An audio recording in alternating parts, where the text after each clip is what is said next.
প্রিয় দর্শক, স্বাগতম বাংলা ভিশনের নিয়মিত আয়োজন যে কথা বলতে চাই অনুষ্ঠানে। আপনাদের সঙ্গে আছি আমি জাহাঙ্গীর আকন্দ। আমার সঙ্গে আলোচনার জন্য আজ স্টুডিওতে উপস্থিত আছেন সুলতান মাহমুদ বাদল, ডেপুটি এডিটর দৈনিক আমার দেশ, এবং মোহাম্মদ রাশেদ খান, সাধারণ সম্পাদক গণ অধিকার পরিষদ। আপনাদের দুজনকেই স্বাগত জানাচ্ছি। দর্শক, আজ আমরা আলোচনা করব সমসাময়িক নানা বিষয় নিয়ে। আলোচনাটা শুরু করতে চাই বাদল ভাইকে দিয়ে। বাদল ভাই, আজকে প্রস্তাবিত নারী সংস্কার কমিশন বাতিল করে আলেমদের সমন্বয়ে নতুন নারী কমিশন গঠনের দাবি জানিয়েছে হেফাজতে ইসলাম, এবং তারা আজকে রাজধানীতে ব্যাপক শোডাউনও করেছে, সোহরাওয়ার্দী উদ্যানে সমাবেশ করেছে, এবং সেখানে আপনার বিভিন্ন সংগঠনের নেতারাও বক্তব্য দিয়েছেন। তো হেফাজতে ইসলামের দীর্ঘদিন পর এই ধরনের সমাবেশকে আপনি কীভাবে দেখছেন, এবং তাদের যে দাবি সেই দাবিকে আপনি কীভাবে দেখছেন? ধন্যবাদ। প্রথমত আপনি যেটি বলেছেন যে নারী কমিশন যেটি করেছে এবং নারী কমিশন যে সুপারিশগুলো করেছে সেটির বিষয়টিতে আমি প্রথমেই আসতে চাই। আসলে ৩৬ জুলাই পরবর্তী বা ৫ই আগস্ট পরবর্তী যে সরকার, সেই সরকার গঠনের লক্ষ্য এবং উদ্দেশ্য কী ছিল? সরকার কি সেই লক্ষ্য এবং উদ্দেশ্য থেকে বিচ্যুত হয়ে গেল কিনা, বা সরকারকে কেউ লাইনচ্যুত করে ফেলছে কিনা? আমার সেই শঙ্কা এবং সন্দেহটা খুব বড় মাপে ক্রমেই বড় হচ্ছে। কেন বড় হচ্ছে? এই কারণে যে সরকারকে, অন্তর্বর্তীকালীন যে সরকার, সেই সরকারের কতগুলো সুনির্দিষ্ট লক্ষ্য নিয়ে ছাত্র জনতা, রাজনীতিবিদ সবাই মিলে এই সরকারকে দায়িত্ব দিয়েছে। সেই দায়িত্ব হলো, গত 15 থেকে 17 বছর দেশে কোনো গণতন্ত্র ছিল না। সেই গণতন্ত্র পুনঃপ্রতিষ্ঠার জন্য এই সরকারকে দায়িত্ব দিয়েছে। প্রধান মূলত সেটি একটি ভোট আয়োজনের জন্য সাধারণ মানুষের যে ভোটের অধিকার হরণ করে নেওয়া হয়েছিল, বা মানুষ ভুলে গিয়েছিল যে আমার ভোটের অধিকার আছে, সেই জায়গাটিকে ফিরিয়ে আনবার জন্য জনগণ সবাই মিলে, ছাত্র জনতা সবাই মিলে মনে করেছে যে এই ধরনের একটি সরকারের মধ্য দিয়ে হয়তো তাদের যে কাঙ্ক্ষিত স্বপ্ন, ভোটাধিকার প্রয়োগের যে অধিকার, ভোট প্রয়োগের যে অধিকার, সেটি পুনঃপ্রতিষ্ঠিত হবে। সেটি ছিল মূল লক্ষ্য। এখন সেগুলো করতে গিয়ে এই সরকারের কতগুলো কাজ চেপে যায়, স্বাভাবিক কাজ।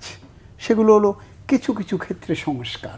কোন কোন ক্ষেত্রে সংস্কার, প্রায়োরিটি কোথায় কোথায় কোথায় বেশি গুরুত্ব দিতে হবে, এবং সেই সংস্কারগুলোর মূল লক্ষ্য কিন্তু একটি সুষ্ঠু, সুন্দর, গ্রহণযোগ্য, অবাধ নির্বাচন।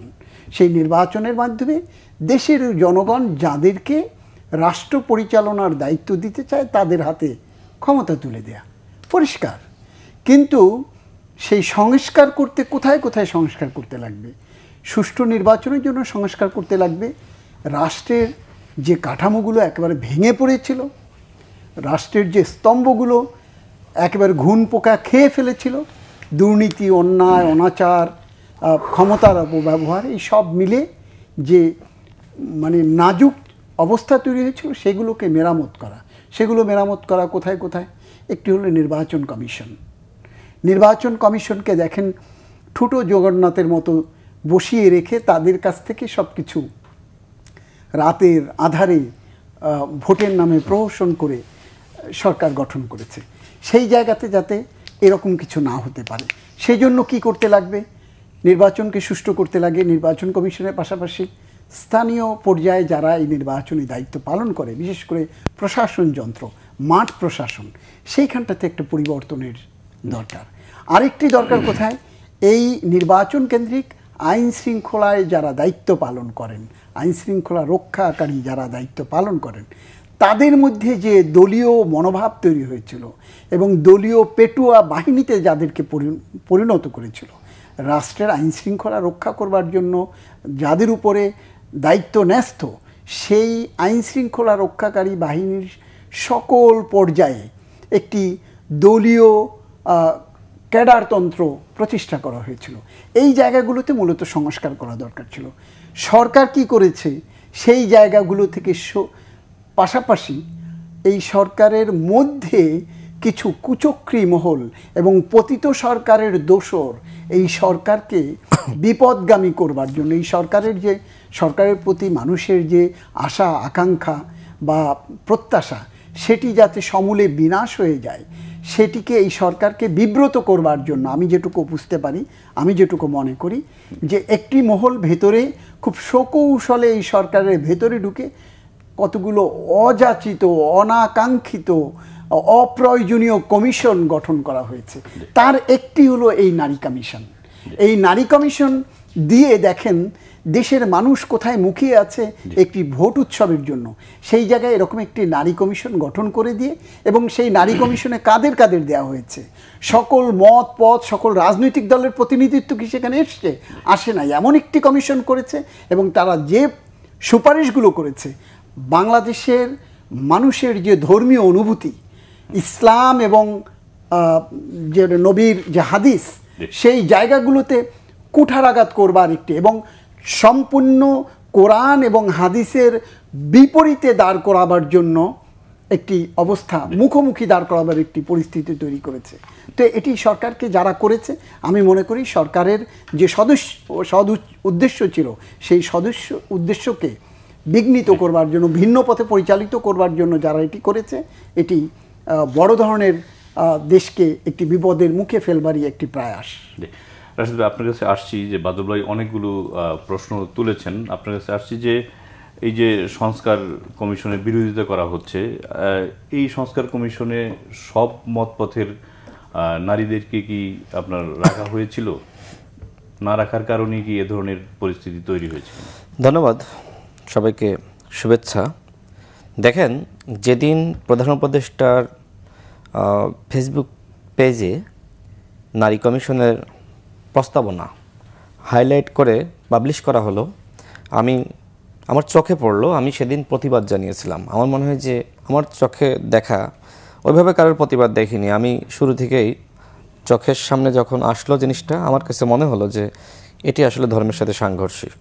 আমরা তো ঠিক আছে, আমরা মাদ্রাসায় পড়াশোনা করিনি, কিন্তু ছোটোবেলা থেকে তো মসজিদে গিয়েছি, আলেমুলামাদের সাথে মিশেছি। একটা স্বাভাবিক সেন্স আছে যে এইটা আসলে ধর্মের সাথে সাংঘর্ষিক। তো সেখানে দেখলাম, যেমন আপনার বিবাহ বিচ্ছেদ, বিবাহ, এরকম পারিবারিক যে বিষয়গুলো আছে, ধর্মের কারণে নাকি নারীরা বঞ্চিত হচ্ছে, ধর্মের কারণে স্পষ্টভাবে উল্লেখ করা আছে। এছাড়া যারা যৌনকর্মী, তাদেরকে বলা হচ্ছে যে শ্রমিকের পরিচয় দিতে হবে। এরকম অনেকগুলো আপনার ধর্মের সাথে সাংঘর্ষিক বিষয় রয়েছে। দেখেন, এইখানে কাদেরকে দায়িত্ব দেওয়া হয়েছিল? যারা সেকুলার মাইন্ডের, আমাদের সমাজের যারা সেকুলার মাইন্ডের, আমি তাদেরকে ছোটও করছি না, খাটোও করছি না। তাদের উপর আমার শ্রদ্ধা রয়েছে, ভালোবাসাও রয়েছে, তাদের সাথে বিভিন্ন সময় দেখা সাক্ষাৎ হয় বা হবে। কিন্তু আপনাকে বুঝতে হবে যে গণ অভ্যুত্থানে কারা ছিল। যেমনিভাবে হিজাব পরা, নেকাব পরা একজন নারী ছিলেন, ঠিক একইভাবে যে নারী হিজাব পরেন না, নেকাব পরেন না, সেই নারীও ছিলেন। তার মানে এই যে একটি কমিশন আপনি গঠন করলেন, সেখানে তো আমি কোনো ধর্মীয় জ্ঞান সম্পন্ন নারীকে দেখছি না। সেখানে আপনার ধর্মীয় অজ্ঞতা রয়েছে, সেটা জ্ঞাতসারে অথবা আপনার সে যেটি হোক না কেন, না জ্ঞাতসারে, সেখানে সে ধরনের নারী আপনি রাখলেন। কিন্তু কোনো মহিলা আলেম বলেন, ধর্ম সম্পর্কে যার জ্ঞান রয়েছে বা ইসলামিক স্কলার, এরকম কাউকে রাখলেন না কেন? ঠিক একইভাবে অন্য ধর্মের ব্যাপারেও স্কলার, যাদের ধর্মীয় জ্ঞান রয়েছে, হিন্দু বলেন, বৌদ্ধ বলেন, খ্রিস্টান বলেন। আমাদের যে নারী কমিশন, এটি শুধুমাত্র মুসলমানদের জন্য না, আমাদের সবার জন্য, সকল ধর্মের মানুষের জন্য। সুতরাং যে কোনো ধর্মের সাথে সাংঘর্ষিক বিষয়গুলো নিয়ে চুপ থাকা দরকার ছিল, অ্যাভয়েড করা দরকার ছিল।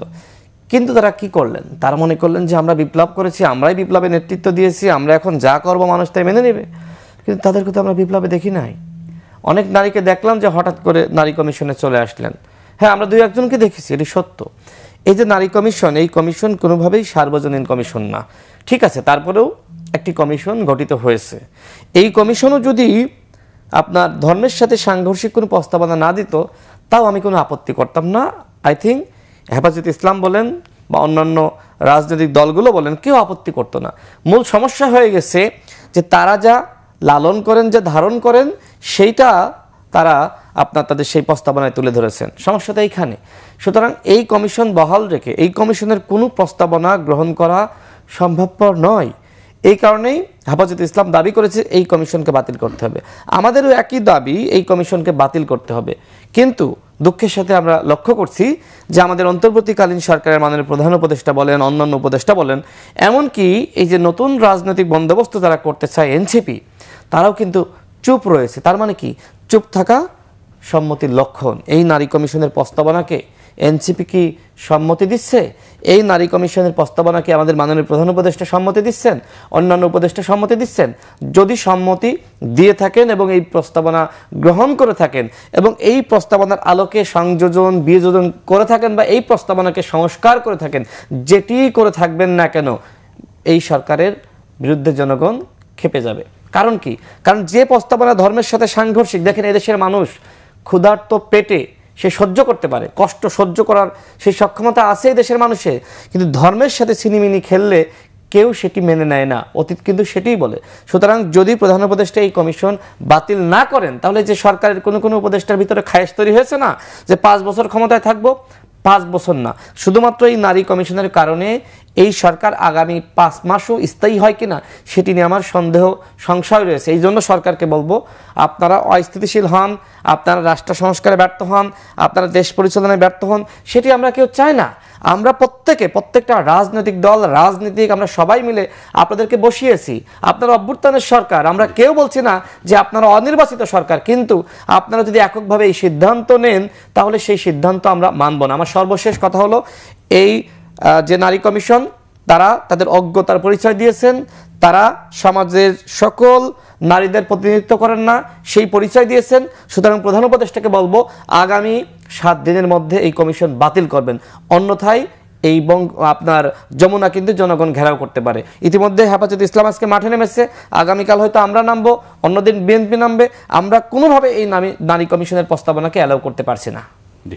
আপনার কাছে আসছে, আপনি এর আগের আলোচনায় বলছিলেন যে বিপদগামী কিছু লোক সরকারের ভিতরে ঢুকে পড়েছে এবং তারাই এই ধরনের কাজ করছে। এখন এটা আপনারা যারা গণমাধ্যম কর্মী আছেন বা সচেতন মানুষ আছেন, তারা বিষয়টা বুঝতে পারছেন, সরকার কি এটা বুঝতে পারছে না? ধন্যবাদ। সরকার একটি, আপনি যদি স্বাধীনতা পরবর্তী থেকে আজ পর্যন্ত যতগুলো সরকার এসছে বাংলাদেশের রাষ্ট্র পরিচালনায়, বিভিন্নভাবে সরকার এসছে, সেই সরকারগুলোর যদি আপনি একটু পেছন ঘেঁটে দেখতে যান, যে সরকারগুলো যে বিষয়গুলোকে প্রায়োরিটি দিয়ে ক্ষমতায় এসছে, সেই সরকারগুলো সরকার গঠনের পর সেখান থেকে বিচ্যুত হয়েছে। এবং বিচ্যুত করেছে কারা?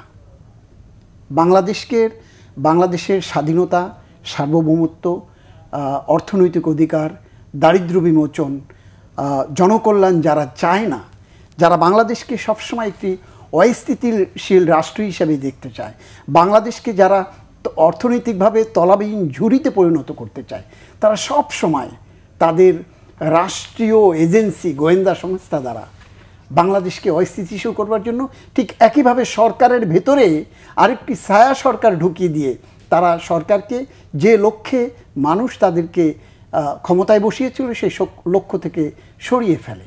তো এই সরকারের ক্ষেত্রেও কিন্তু আমরা সেটি দেখছি কেন? আমি যদি আজকে যিনি নেতা আছেন এখানটাতে, একটি দলের নেতৃত্ব দিচ্ছেন, ওনরা সহ এই জুলাই বিপ্লবের অগ্রভাগে যারা ছিলেন, যারা এখন আরেকটি রাজনৈতিক দল করেছেন, তাদের ভিতর থেকে কিন্তু এই সরকারের বিপক্ষে কথা উঠছে। তারা এই সরকারের নানান কর্মকাণ্ড এখন কঠিনভাবে সমালোচনা করছে এবং একরকম তুলোধনা করছে কোনো কর্মকাণ্ড নিয়ে। তো সেটি কেন হলো?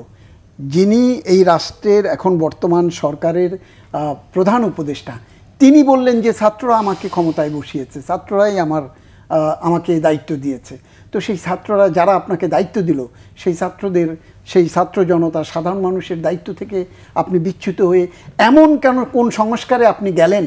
এটি এমন কোন জরুরি অবস্থা তৈরি হলো একটি, যেখানে মানুষ মুখিয়ে আছে একটি নির্বাচনের জন্য, রাজনৈতিক দলগুলো চাচ্ছে একটি নির্বাচন, সেই একটি যে সংস্কারগুলো না করলেই নয় সেইখানে। এবং আপনার এই সরকারের ভেতর থেকেই কিন্তু যারা সিনিয়র উপদেষ্টা, তারা কিন্তু বলছে যে আমাদের একেবারেই প্রয়োজন যে সংস্কারগুলো, সেই সংস্কারগুলোর মধ্যে স্বল্পমেয়াদী, মধ্যমেয়াদী এবং দীর্ঘমেয়াদী যে সংস্কার প্রস্তাবগুলো আসছে, আমরা স্বল্পমেয়াদী প্রস্তাবগুলো রেখে বাস্তবায়ন করে নির্বাচন সুষ্ঠু সুন্দর যাতে হয়, আর মধ্যমেয়াদী এবং দীর্ঘমেয়াদী যে সংস্কারের প্রস্তাবগুলো আসছে সেটির ফুটপ্রিন্ট রেখে যাব যাতে নির্বাচিত সরকার সেগুলোকে বাস্তবায়ন করতে পারে। তাহলে এমন কি ঘটনা ঘটলো দেশের মধ্যে, আপনাকে নারী কমিশনের মতো একটি বিতর্কিত ইস্যুকে সামনে নিয়ে এসে দেশকে অস্থিতিশীল এবং আবার অগ্নিগর্ভা করবার একটি আমরা অবস্থা দেখতে পাচ্ছি। বিতর্কিত কেন বলছেন? কোনটাকে বিতর্কিত কেন বলছি? নারী কমিশন। এই বিতর্ক তো তৈরি হয়েছে। বিতর্ক কেন বলছি, আপনি একজন গণমাধ্যম কর্মী হিসেবে আপনি প্রতিনিয়ত ফেস করছেন যে বিতর্ক সারা দেশে 90% মুসলমানের দেশ, মুসলমান অধ্যুষিত দেশ যেখানে, সেই দেশে আপনি কোরআন এবং সুন্নাহর বিপক্ষে গিয়ে, যেখানে কোরআন যেটাকে নিষেধ করেছে, আপনার সুন্নাহ যেখানে নিষেধ করেছে, নবীর রাসূলের যে হাদিস যেটাকে নিষেধ করেছে, বিপদগামী হওয়ার কথা বলেছে, সেই জায়গাগুলোকে আপনি তুলে দিতে বলছেন। যেখানে আমি আমার বোন আমার কাছ থেকে আমার মতো সমান অধিকার পাবে, সেটি তো আমি তাকে দিতেই পারি সেটি, কিন্তু যেখানে ধর্মীয় বিধানে যেটা আছে সেটিকে আপনাকে বিচ্যুত করতে হবে কেন সেখান থেকে? তাহলে ধর্মের সাথে সাংঘর্ষিক। আপনি যেখানটাতে বলা হচ্ছে যে যৌনকর্মী, যেটি বাংলাদেশের জন্য, একটা ইসলামী রাষ্ট্রের জন্য একটি বড় ধরনের বিপদের জায়গা, সেই জায়গাগুলোতে আপনি তাকে বলছেন স্বীকৃতি, রাষ্ট্রীয় স্বীকৃতি দিতে চাচ্ছেন তাকে। কিভাবে? সে তাকে কর্মীর, তার শ্রমিক হিসাবে স্বীকৃতি দিতে হবে। তার মানে হলো এটিকে আরেকটি শ্রমিক স্বীকৃতি দিয়ে এটিকে অবারিত করে দেয়া। বাংলাদেশটাকে কোথায় নিয়ে যেতে চাচ্ছেন? এটি কি ইউরোপ? এটি কি থাইল্যান্ড? এটি সিঙ্গাপুর? আপনি কোথায় নিয়ে যেতে চাচ্ছেন? বাংলাদেশের প্রতিটি কোনায় কোনায় ব্রথেল বানিয়ে ফেলতে চাচ্ছেন কেন? কোন উদ্দেশ্যে? কাদেরকে ঠেলে দেওয়া হবে এই জায়গায়? বিতর্ক এখান থেকেই শুরু হয়েছে। আজকে বিতর্ক শুধুমাত্র যারা করেছেন, এই নারী নীতি করেছেন, যারা প্রস্তাব যারা করেছেন, তার বাইরে বাংলাদেশের সকল মানুষ, সকল শ্রেণী পেশার মানুষ এই প্রস্তাবিত নীতির বিপক্ষে দাঁড়িয়েছে। আজকে সারওয়ার্দী উদ্যানে যে সমাবেশ হয়েছে, এটি কেবল সূচনা মাত্র। যেটি একটি রাজনৈতিক দলের সাধারণ সম্পাদক যিনি বললেন, তারা তো অলরেডি হুঙ্কার দিয়েছেন। আমরা গণমাধ্যম কর্মী হিসেবে হুঙ্কার তো দিতে পারি না। আমরা দেখতে পাচ্ছি যে দেশকে অস্থিতিশীল করবার আরেকটি রণকৌশল, আরেকটি যুদ্ধে যাবার প্রস্তুতি, মানে যুদ্ধ খেলা শুরু করবার একটি কৌশল নেপথ্যে কেউ খেলছে। আপনার কাছে আসছি যে বাদল ভাই বলছেন, আপনি বলছেন যে বিতর্কিত, এখন কি নারীদের অধিকার আদায়ের জন্য কি কমিশন করা যাবে না, নাকি মানে কি বলতে চান? দেখেন, এই যে নারী সংস্কার কমিশন, সেই কমিশন ধর্ম অবমাননা করেছে। সুতরাং ধর্ম অবমাননার যে শাস্তি বাংলাদেশের আইনে আছে, সেই শাস্তি তাদেরকে হতে হবে। এই শাস্তির বাইরে যদি আপনি মনে করেন যে তাদেরকে ওই জায়গায় বহাল রাখবেন, তাদের প্রস্তাবনা কিছু বাদ দিয়ে কিছু গ্রহণ করবেন, সেটি আমরা কোনোভাবেই মানব না। আমাদের একটাই দাবি, সেটি হলো এই কমিশনকে বাতিল করতে হবে। প্রস্তাব করেছে মাত্র, এটা তো পাস হয়নি এখন। আজকে একটা কথা বলি, সেটি হলো যে শুরু থেকে এই সরকারের বিষয়ে আমি নিজে ব্যক্তিগতভাবে বেশ সমালোচনা করি। কারণ এই সরকারে যারা আছে ব্যক্তিগতভাবে তাদের অনেককে আমি চিনি, তারা কেমন, কি করতে পারে, চিন্তা কি, এভরিথিং আমরা জানি। তাদের অনেকের সাথে উঠা বসার সুযোগ হয়েছে। তাদের মাধ্যমে রাষ্ট্র সংস্কার, গণহত্যার বিচার, আওয়ামী লীগকে নিষিদ্ধ করা হবে, এটা আমি বিশ্বাস করি না। বরং তারা রিফাইন্ড আওয়ামী লীগ ফিরিয়ে আনার জন্য কাজ করছে। এই সরকারের উপদেষ্টা পরিষদের কয়েকজন উপদেষ্টা, দেখেন এই সরকারের মানসিকতা কেমন সেটি আপনাদেরকে বুঝতে হবে। সেটি হলো, এই যে নারী সংস্কার কমিশন গঠন করেছে, কাদেরকে নিয়ে? যে ব্যক্তিদেরকে নিয়ে নারী সংস্কার কমিশন তারা গঠন করেছে, তাদের মানসিকতা ঠিক একই রকম। এই কারণে আমরা মনে করি যে এই সরকার যতদিন থাকবে দেশের তত ক্ষতি হবে, ধর্মের তত ক্ষতি হবে। এত বড় স্পর্ধা তাদের যে এই দেশে 90% অধিক মুসলমান। আমি অন্য ধর্মকেও, অবশ্যই অন্য ধর্মের মানুষ তাদেরকে শ্রদ্ধা করি, তারপরেও তারা ওই 90% মুসলমানের বিরুদ্ধে গিয়ে তারা একটি প্রতিবেদন দাখিল করলো এবং প্রধান উপদেষ্টা খুব সুন্দরভাবে সেই প্রতিবেদন গ্রহণ করলেন। আগে দেখলেন না যে এখানে কি কি দেওয়া হয়েছে, কি কি লেখা হয়েছে? ফিল্টারিং করার দরকার ছিল না। তারপরে তো উনি ছবি টবি তুলতেন, প্রকাশ করতেন, সগর্বে প্রধান উপদেষ্টার ভেরিফাইড ফেসবুক পেজে প্রচার করা হয়েছে। এটা কি প্রধান উপদেষ্টা নিজে করেছেন নাকি তার দপ্তরের লোকজন করেছেন? কেন করেছেন? তাহলে তাদের মানসিকতা এরকম। এই সরকার যদি 5 বছর থাকে তাহলে এই ধরনেরই বন্দোবস্ত করা হবে, ধর্মীয় বিরোধী বন্দোবস্ত তৈরি করা হবে। এই সরকার 5 বছর থাকলে ধর্মীয় সেন্টিমেন্টে আঘাত করা হবে। ঐক্যমত্য কমিশন তো এগুলি নিয়ে আপনাদের সাথে আলোচনা করছে না, আলোচনা করেনি, এই বিষয়ে কোনো আলোচনা করে নাই। আমি এখানে এই বিষয়ে আমরা আলোচনা করতেও রাজি না। আমি এখানে একটু ওনাকে সম্পূরক করতে চাই। সেটা হলো যে দেখেন, উনি বলেছেন সরকার প্রধান গ্রহণ করেছে প্রস্তাবনাগুলো। সরকারের কাছে যেহেতু কমিশন গঠন করেছে, সরকার প্রস্তাবনা তাদের কাছে জমা দেবে। সরকারের কাছে যতক্ষণ পর্যন্ত প্রস্তাবনা জমা, সেটি গুড অর ব্যাড, জমা যতক্ষণ পর্যন্ত না দেবে সরকারের পক্ষ থেকে সেটি জানার কোনো সুযোগ না থাকাটা অফিসিয়ালি একেবারে যুক্তিযুক্ত। কিন্তু সরকারের ভেতরে যখনই দেখলো, সরকার যখন পেল, তখন তো এটিকে নিয়ে সরকারের সরব হওয়া উচিত ছিল এবং সরকারের যে যে বিষয়গুলোতে আপত্তি আসতে পারে, একটি এরকম আমাদের মতো একটি দেশের জন্য যেগুলো বিপদগামী হয়ে যেতে পারে দেশের জনগণ, সেই জায়গাগুলোতে সরকারের উচিত ছিল এটিকে রিভিউ করবার। বা এই কমিশন নিয়ে যেহেতু বিতর্ক উঠেছে, আজকে একদিন না, গতকালকেই ওঠে, আজকেও ওঠে, সেই জায়গাতে সরকারের উচিত ছিল হয়তো সংস্কার কমিশন পরিবর্তন করা, নয় পুনর্গঠন করা, এবং এটিকে যত দ্রুত সম্ভব এটিকে বাদ দিয়ে নতুন প্রস্তাবনা আহ্বান করা উচিত ছিল। তাহলে আজকের এই পরিস্থিতি তৈরি হতো বলে আমার মনে হয় না। জি, আমি যেটি বলছিলাম, ভাই চমৎকার বলেছেন, তার সাথে আরও সংযোগ করি। সেটি হলো যে যেদিন এই প্রস্তাবনা প্রধান উপদেষ্টার দপ্তরে জমা দিলেন, মানে সরাসরি প্রধান উপদেষ্টার কাছে, ঠিক একই দিনে খানিক সময় পরেই প্রধান উপদেষ্টার ফেসবুক পেজ থেকে প্রচার করা শুরু করলেন। যদি গ্রহণ না করবেন, প্রচার কেন করলেন? আমার প্রশ্ন এখানে।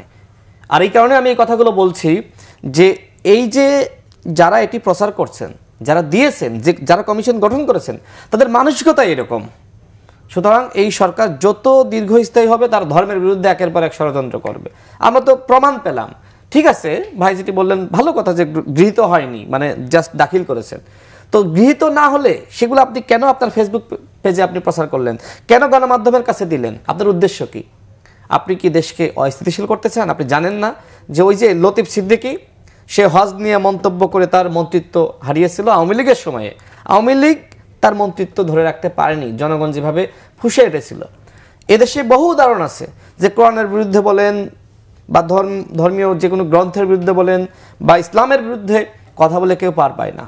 সুতরাং যা করেছে তারা, আমি মনে করি এই সরকারের উচিত হবে ক্ষমা চাওয়া, প্রধান উপদেষ্টার উচিত হবে ক্ষমা চাওয়া এই নারী কমিশনের জন্য, যে আমি একটি ভুল করেছিলাম, বিতর্কিত ব্যক্তিদের মাধ্যমে নারী কমিশন গঠন করেছিলাম। কিন্তু তিনি যদি সেটি না করেন তাহলে তো দায় নিতে হবে।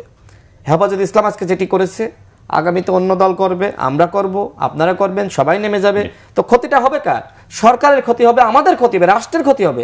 আমরা সেই ক্ষতি চাই না। আমার সর্বশেষ কথা হলো যে আগামী 7 দিনের মধ্যে এই বিতর্কিত ধর্মের সাথে সাংঘর্ষিক এই নারী কমিশন বাতিল করতে হবে, অন্যথায় যমুনা ঘেরাওয়ের প্রস্তুতি অনেকে নিচ্ছে।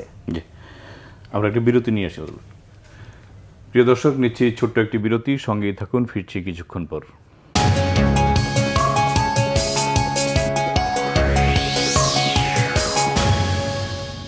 প্রিয় দর্শক, আবারও স্বাগত জানাচ্ছি যে কথা বলতে চাই অনুষ্ঠানে। ফিরছি আলোচনা, যাচ্ছি বাদল ভাইয়ের কাছে। বাদল ভাই, রিফাইন্ড আওয়ামী লীগ নিয়ে একটা কথা হচ্ছিল, যে রাশিদ ভাই বলছিলেন যে রিফাইন্ড আওয়ামী লীগকে ফিরিয়ে আনার চেষ্টা চলছে বা কাজ চলছে।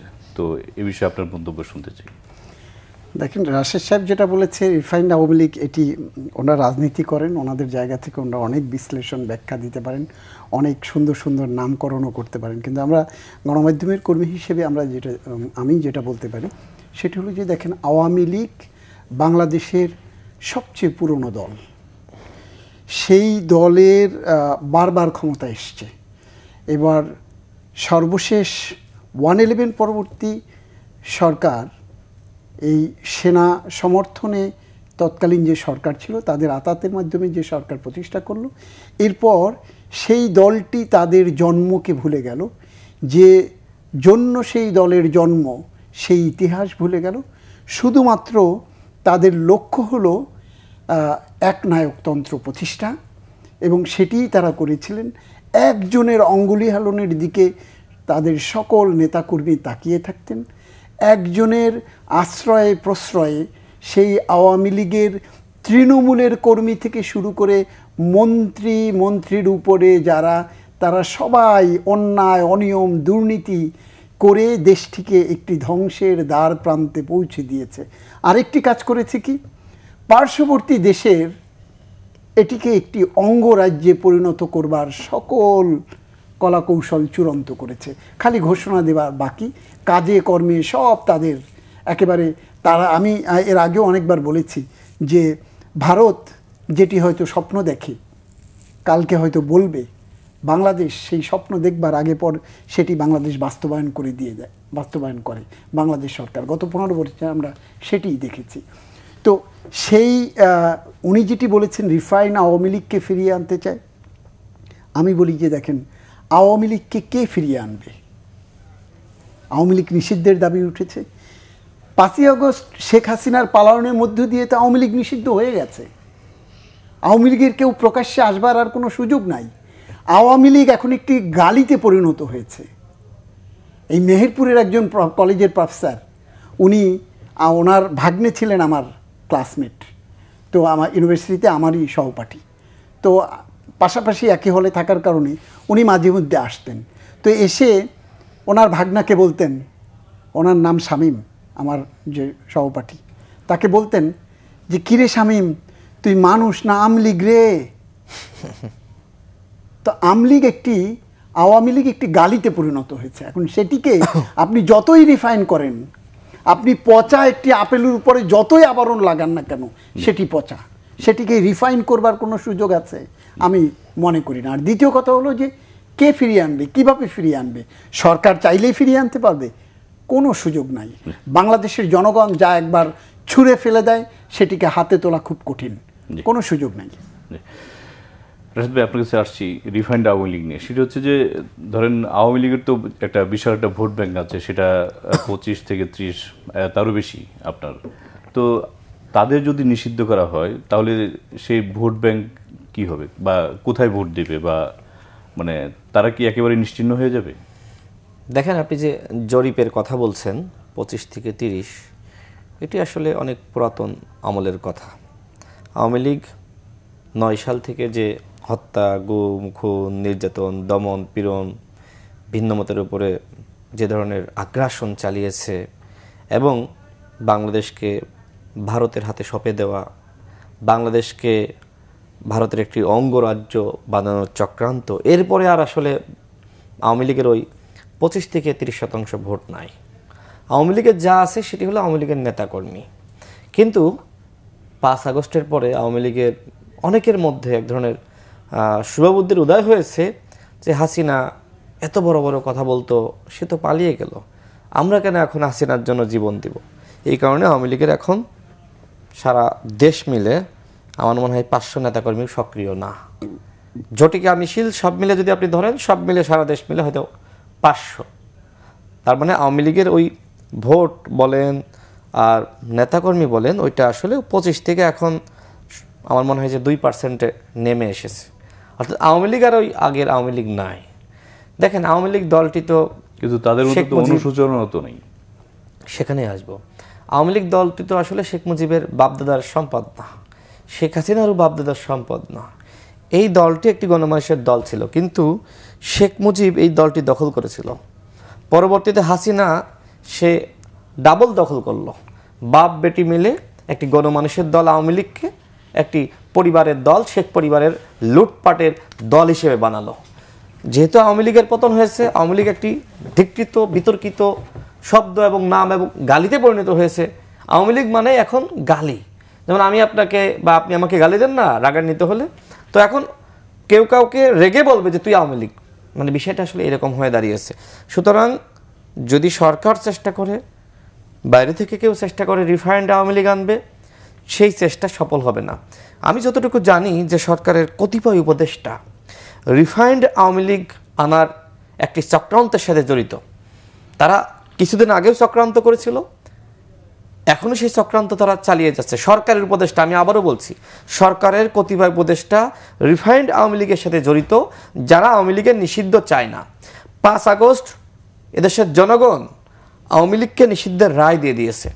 আওয়ামী লীগ কিন্তু পদত্যাগ করেনি, আওয়ামী লীগের নির্মম নিষ্ঠুর পতন হয়েছে।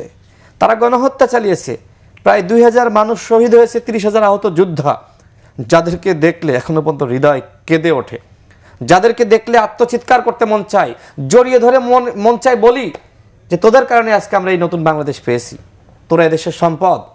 অথচ আজকে তাদেরকে এই সরকার নিষিদ্ধ করছে না। যাদের রক্তের উপর দাঁড়িয়ে আছে ডক্টর মোহাম্মদ ইউনূস, তিনি কি করে বলেন যে আগামী নির্বাচনে আওয়ামী লীগ অংশ নিবে কি নিবে না সেটা আওয়ামী লীগের দলীয় সিদ্ধান্ত। কিসের দল? আওয়ামী লীগ কি দল? আওয়ামী লীগ একটি মুনাফিকি প্রতিষ্ঠান, প্রতারণামূলক প্রতিষ্ঠান। আওয়ামী লীগ একটি ফ্যাসিস্ট একটি প্রতিষ্ঠান। সুতরাং এই জঙ্গি প্রতিষ্ঠানের অধ্যায় 5 আগস্ট শেষ হয়েছে। সুতরাং এই অধ্যায়কে নতুনভাবে যদি কেউ শুরু করতে চায়, তার অবস্থা হবে শেখ হাসিনার মতন। তোমরা যারা শেখ হাসিনাকে ফিরিয়ে আনতে চাও, রিফাইন্ড আওয়ামী লীগকে ফিরিয়ে আনতে চাও, দেখেন যখন ওই যে বাকশাল শেখ মুজিব গঠন করলো না, এরপরে শেখ মুজিব হত্যাকাণ্ড, আবার যখন আওয়ামী লীগ আপনার নানানভাবে, শেখ হাসিনা তো ছিল না, নানানজন কিন্তু আওয়ামী লীগকে ফিরিয়ে আনার চেষ্টা করলো, যে রিফাইন্ড শেখ মুজিবের পরে রিফাইন্ড আওয়ামী লীগ বা রিফাইন্ড বাকশাল, সেই আব্দুর রাজ্জাক সহ যারা যারা ছিল তাদের নেতৃত্বে। কি হইলো পরবর্তীতে? আবারও আপনার সেই শেখ হাসিনার নেতৃত্ব দখল করলো, গণহত্যা চালালো। বাপ চালাইছে 71-এর পরে গণহত্যার, বেটি চালাইছে 24-এ গণহত্যা। এরপরে যদি আওয়ামী লীগ আর একবার ফিরে আসে, নাতি চালাবে আর একবার গণহত্যা, সেটি পুতুল বা জয়। সেই গণহত্যা কি চলুক বাংলাদেশে? এটাকে আপনি চান, ভাই চাই, আমি চাই, আমরা কেউ চাই না। সুতরাং আওয়ামী লীগের অধ্যায় শেষ। উপদেষ্টারা যারা চক্রান্ত করছে রিফাইন্ড আওয়ামী লীগ ফিরিয়ে আনার, ইতিমধ্যে তারা চক্রান্তর অংশ হিসেবে আমার জেলা ঝিনাইদহ সেই সদরের একজন ডামি এমপি জামিন করিয়েছে আমাদের একজন ওই উপদেষ্টা, এবং সাবের মান্নানদের জামিন করিয়েছে আরো 2 জন উপদেষ্টা। এইভাবে আওয়ামী লীগের ফিরিয়ে আনার চক্রান্ত তারা করছে। তারা বলছে যে এরা নাকি দুর্নীতি করে নাই, আন্তর্জাতিক সম্পর্ক আছে, আমেরিকা ইউরোপ চায় যে এরা রাজনীতিতে ফিরে আসুক, এরা রিফাইন্ড আওয়ামী লীগ গঠন করুক। এই চক্রান্তের সাথে উপদেষ্টা পরিষদের কতিপয় উপদেষ্টা জড়িত। ডক্টর মোহাম্মদ ইউনূস স্যারও জানেন তাদের বিরুদ্ধে কেন ব্যবস্থা নিচ্ছে না। গণহত্যার কিসের বিচার করবেন? কিসের আওয়ামী লীগের নিষিদ্ধ করবেন এই ধরনের আওয়ামী লীগের পেতার তাদের উপদেষ্টা পরিষদে রেখে? ভাই, নাগরিক পার্টির নেতারা বলেছেন, গতকাল তাদের সমাবেশ ছিল, যে আওয়ামী লীগ নিষিদ্ধের আগে বাংলাদেশে কোনো নির্বাচন হতে দেওয়া হবে না। তো তাদেরই বক্তব্যকে আপনি কিভাবে দেখেন? ধন্যবাদ। দেখেন, আবার সেই ঘুরে ফিরে একই কথা আসছে। সেটি হলো যে নিষিদ্ধ তো আওয়ামী লীগ জনগণ আন্দোলনের মাধ্যমে নিষিদ্ধ করেছে, তাহলে তারা কেন এখন আর এখন আবার নিষিদ্ধ করবার আওয়ামী লীগকে যদি আপনি ধরেও নেন যে আপনি নিষিদ্ধ করতে চান, আইনিভাবে নিষিদ্ধ করতে চান, এই নিষিদ্ধের ফল যে হয় না, সুন্দর হয় না, শুভকর হয় না, সেটি কিন্তু প্রমাণ হয়েছে এই জুলাই বিপ্লবের আন্দোলনের সময়। আপনি দেখেছেন যে এই রাশেদ খান মেনন, হাসানুল হক ইনু, এদেরকে নিয়ে যে বৈঠক হয়েছিল গণভবনে, এবং সেই গণভবনে বৈঠকের মধ্য দিয়ে কিন্তু জামাতকে নিষিদ্ধ করেছিল। জামাতকে নিষিদ্ধ করার মধ্য দিয়ে কিন্তু আওয়ামী লীগের পতন ত্বরান্বিত হয়েছিল। আমি বলবো না যে পুরো আন্দোলনই জামাত করেছে, ছাত্র জনতা, বিএনপি, সবাই, জামাত, সবাই মিলে এই আন্দোলন করেছে। তো কাউকে কাগজে কলমে নিষিদ্ধ করা মানেই নিষিদ্ধ নয়। নিষিদ্ধ হলো বাংলাদেশের 18 কোটি মানুষের হৃদয় পট থেকে নিষিদ্ধ করা, সেই নিষিদ্ধ হয়ে গেছে। আর কাগজে কলমে যদি আপনি নিষিদ্ধ করতে চান, তাহলে সেটি একটি দীর্ঘ প্রক্রিয়া। সেই দীর্ঘ প্রক্রিয়ার পথ পাড়ি দেয়া এবং সেটিকে বাস্তবায়ন করা একটি নির্বাচিত রাজনৈতিক সরকার দরকার। সেখানে এই খণ্ডকালীন স্বল্পমেয়াদী অনির্বাচিত বা মানুষের পরিস্থিতি, দেশের পরিবর্তিত পরিস্থিতির প্রেক্ষাপটে তত্ত্বাবধায়ক সরকার না থাকার পরিবর্তে যে সরকার গঠন করা হয়েছে, সেই সরকারের কাজ এটি নয়। এই সরকারের কোনো মেয়াদ ঠিক নাই যে 3 মাস, তত্ত্বাবধায়ক সরকারের মেয়াদগুলো 3 মাস ছিল, এই সরকারের সুনির্দিষ্ট মেয়াদ নাই। কিন্তু এই সরকার এই ধরনের যারা দাবি তুলছে, তারা প্রকারান্তরে এই সরকারকে মানে সমালোচনা মুখর বা এই সরকারকে বিপদগামী করতে চাইছে। কারণ এই সরকারের ভেতরে যারা উপদেষ্টা আছেন, তারাও চাইছেন যত দ্রুত সম্ভব একটি সুষ্ঠু, সুন্দর, গ্রহণযোগ্য, অংশগ্রহণমূলক নির্বাচন করে তারা নির্বাচিত সরকারের হাতে দায়িত্ব দেয়া।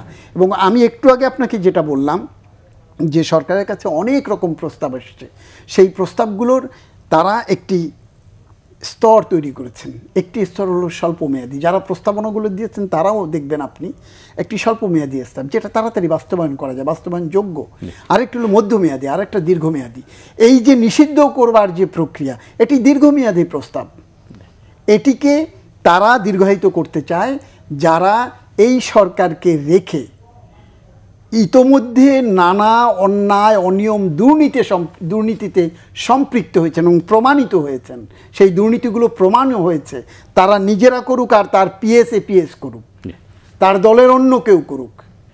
টেন্ডার বাণিজ্য থেকে শুরু করে দখল তদবির বাণিজ্য যা শুরু হয়েছে, এই জায়গাগুলোকে যারা দীর্ঘস্থায়ী করতে চায় এই সরকারের ঘাড়ে বন্দুক রেখে নিজেরা বিত্ত বৈভব এবং নিজেদের অবস্থান তৈরি করতে চায়, তারাই কেবল এই সরকারকে নানান কৌশলে দীর্ঘমেয়াদী এই সরকারের মেয়াদ দীর্ঘ করতে চায়। এবং ওই জন্য তারা বলছে, এটি আমার ব্যক্তিগত অভিমত, ওই জন্যই হয়তো তারা বলছে যে আওয়ামী লীগের নিষিদ্ধ না করার মধ্য দিয়ে, আবার তারাই কখনো বলছে আওয়ামী লীগকে বিচার না করার মধ্য দিয়ে না হলে, আবার কখনো বলছে শেখ হাসিনাকে ফাঁসির কাস্টে না ঝোলানো পর্যন্ত। এই কথাগুলো দিয়ে সরকারকে আসলে বিব্রত করবার একটি অপপ্রচেষ্টা এবং নির্বাচনকে, মানুষ যে মুখিয়ে আছে নির্বাচনের জন্য, সেই নির্বাচনকে বিলম্বিত করবার, দীর্ঘস্থায়ী করবার একটি অপচেষ্টা মাত্র। রাশিদ ভাই, আমরা শেষের দিকে প্রায়, তো আপনার কাছে প্রশ্ন সেটা হচ্ছে যে আমরা অন্য একটা বিষয়ে আলোচনা করতে চাই, মিয়ানমারের মানবিক করিডোর নিয়ে, যেটি নিয়ে বেশ আলোচনা সমালোচনা চলছে। এ বিষয়ে আমরা রাজনৈতিক দলগুলো যেটা সমালোচনা করছে যে তাদের সাথে এত বড় একটা সিদ্ধান্ত নিয়ে কোনো আলোচনা হয়নি, তো এই বিষয়টিকে আপনি কীভাবে দেখছেন? ধন্যবাদ। আমি একটি ঘটনা শেয়ার করি, সেটি হলো ইনক্লাবের একজন সাংবাদিক, তিনি আমার এলাকার ঝিনাইদহের, আমাদের হাতে 2 মিনিট আছে, জি 2 মিনিটে শেষ করব, পার্বত্য চট্টগ্রাম নিয়ে গবেষণা করেন। তিনি আমাকে একদিন ডাকলেন, ডেকে বললেন, রাশেদ ভাই, একটা প্ল্যান আছে কক্সবাজার, রাখাইন, সেন্ট মার্টিন এই অঞ্চল নিয়ে একটি খ্রিস্টান রাষ্ট্র গঠন করা। সেটা বিভিন্ন সময় বিভিন্নভাবে সেই ষড়যন্ত্র করা হয়েছে, চেষ্টা করা হয়েছে। এখন আমার কাছে মনে হচ্ছে যে এই যে হঠাৎ করে সরকার নীতিগত সিদ্ধান্ত নাকি নিয়েছে যে কক্সবাজার দিয়ে রাখাইনে করিডোর, এটা উপদেষ্টা বলেছেন, আবার প্রেস সচিব অস্বীকারও করেছেন। আমাদের যিনি পররাষ্ট্র উপদেষ্টা তিনি এটি স্বীকার করেছেন এবং বলেছেন যে আমরা নীতিগত সিদ্ধান্ত নিয়েছি। আজকে আবার আমরা দেখলাম যে কয়েকদিন আগে অস্বীকার করলেন আমাদের প্রেস সচিব, তিনি বললেন যে জাতিসংঘ এরকম কোনো প্রস্তাব দেয়নি, জাতিসংঘের সাথে এরকম কোনো আলোচনা হয়নি। অথচ আজকে প্রেস সচিব নিজে বলার পরে আজকে তিনি আবার বলেছেন যে মানবিক করিডোরে আমরা রাজি, যদি জাতিসংঘ এটার উদ্যোগ নেয়। উনি রাজি হওয়ার কে? এমনকি প্রধান উপদেষ্টা এই করিডোরে রাজি হওয়ার কে? উনি মানে সরকার। এই উপদেষ্টা পরিষদ রাজি হওয়ার কে? সরকার মানে কে? সরকার মানে কি অন্তর্বর্তীকালীন সরকারের এনজিও এবং আমলারা, বৃদ্ধ আমলারা যে কয়জন আছে তারা? আর আমরা কিচ্ছু না। আমরা তো বলছি যে সরকার আমাদের সরকার, তার মানে যে কোনো সিদ্ধান্ত নিতে হলে আমাদেরকে অন্তর্ভুক্ত করতে হবে, আমাদের সাথে আলোচনা করতে হবে। আমাদের সাথে আলোচনা ছাড়া সিদ্ধান্ত নেওয়ার তোমরা কেউ না। যদি স্বাধীনতা সার্বভৌমত্বে আঘাত আসে তাহলে তোমরা কেউ বাঁচতে পারবা না, সোজা কথা। এদেশের জনগণ যেমনিভাবে আদর করে মাথায় তুলতে পারে না, তেমনিভাবে ঢপাস করে ফেলিয়ে দিতে পারে। সুতরাং বেশি বাড়াবাড়ি করলে জনগণ কিন্তু ক্ষমতার চেয়ারে রাখবে না। এই সরকারের ওই যে ভাই যেটি বললেন যে কেউ কেউ সরকারকে আপনার দীর্ঘমেয়াদী রাখতে চায়, কেন? লুটপাট করার জন্য, চাঁদাবাজি করার জন্য, দখল করার জন্য। ইতিমধ্যে আমরা দেখেছি যে একজন উপদেষ্টার পিএসকে অব্যাহতি দেওয়া হয়েছে আর 2 জন উপদেষ্টার এপিএসকে সরিয়ে দেওয়া হয়েছে এমনি। এখন বলছে যে আমরা চাকরিতে ঢুকবো। তো বাবা, তোমার এর থেকে বড় চাকরি আর কি আছে? তুমি যে এই চাকরিতে ঢুকছিলে, এর থেকে বড় চাকরি কি আছে? আমি দুদককে বলবো যে এদের বিরুদ্ধে তদন্ত করেন, প্রত্যেকটা উপদেষ্টার বিরুদ্ধে তদন্ত হতে হবে। সর্বশেষ যেটি বলবো, সরকারকে অনেকে 5 বছর রাখতে চায় না। সরকারকে যারা 5 বছর রাখতে চায় তাদের উদ্দেশ্যে বলছি, এই সরকার 5 বছর থাকলে এই বিতর্কিত নারী কমিশনের মতন বিতর্কিত কর্মযোগ্য হবে এবং এই করিডোরের মতন আরো অনেক কিছু স্বাধীনতা সার্বভৌমত্ব দেওয়া হবে। আগে আমাদেরকে আওয়ামী লীগকে বলা হতো ভারতের দালাল, কাউকে বলা হতো এক সময় চীনের দালাল 90-এর সময়ে, এখন আমরা দেখছি মার্কিনীদের দালাল।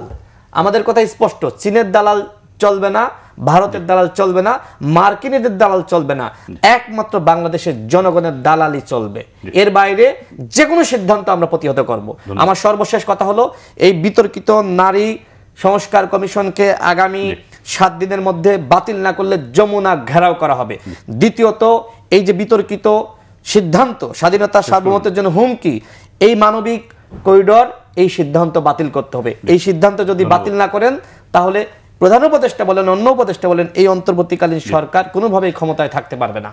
ধন্যবাদ আপনাদের দুজনকে। আমরা একেবারেই শেষ পর্যন্ত, প্রিয় দর্শক, আজ এ পর্যন্তই। ভালো থাকবেন, সুস্থ থাকবেন, সে প্রত্যাশায় আজকের মতো এখানে বিদায় চাইছি। সঙ্গে থাকার জন্য ধন্যবাদ সবাইকে।